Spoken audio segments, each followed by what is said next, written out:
ঐতিহ্যবাহী প্রতাপপুর ইসলামিয়া আলিম মাদ্রাসা কর্তৃক আয়োজিত 2025 সালের দাখিল পরীক্ষার্থীদের দোয়া ও আজকের আলোচনা সভার সম্মানিত সভাপতি, আমাদের মাদ্রাসার সম্মানিত আসাতাজায়ে কেরাম, উপস্থিত আমাদের সাবেক ভারপ্রাপ্ত অধ্যক্ষ মহোদয়, কমিটিবৃন্দ, অভিভাবকবৃন্দ, আজিজ তোলাবা ছাত্র ভাইয়েরা, আসসালামু আলাইকুম ওয়া রাহমাতুল্লাহি ওয়া বারাকাতুহু।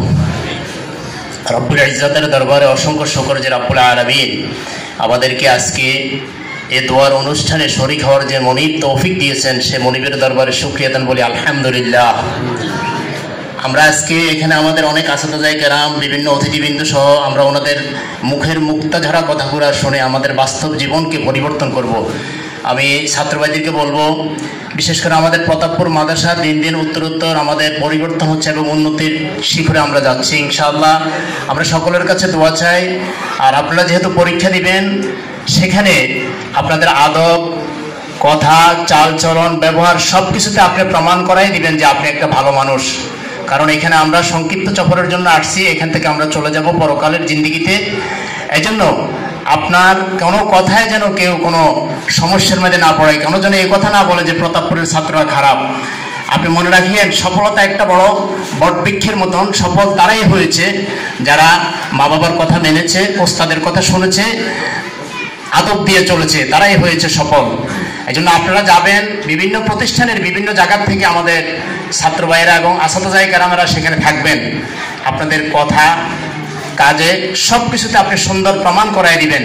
এর মনে রাখবেন, পৃথিবীতে যারাই বেয়াদবি করেছে, কালের ইতিহাস সাক্ষী হয়ে আছে, তারাই চরম অধপতন, চরম জিল্লতি, চরম জাহান্নামের বাসিন্দা হয়েছে। ফেরাউন বলেন, নমরুদ বলেন, হামান বলেন, সাদ্দাত বলেন, রাসূলের যুগে আবু জাহাল সহ এরকম করে যারাই বেয়াদবি করেছে তারাই চরম ক্ষতিগ্রস্ত এবং জাহান্নামের কীট হয়েছে। এই জন্য আপনারা, আমি সবার কাছে আশা রাখি, আপনারা আমাদের এই মাদ্রাসা এখানে যারা বসে আছেন, আপনারাও একদিন এখানে বসবেন। আমরা একসময় থাকবো না, আপনারা থাকবেন। এটাই হলো পৃথিবী। এখন আছেন, আবার থাকবেন না, আরেক সময় আপনারা এরকম চলে যাবেন।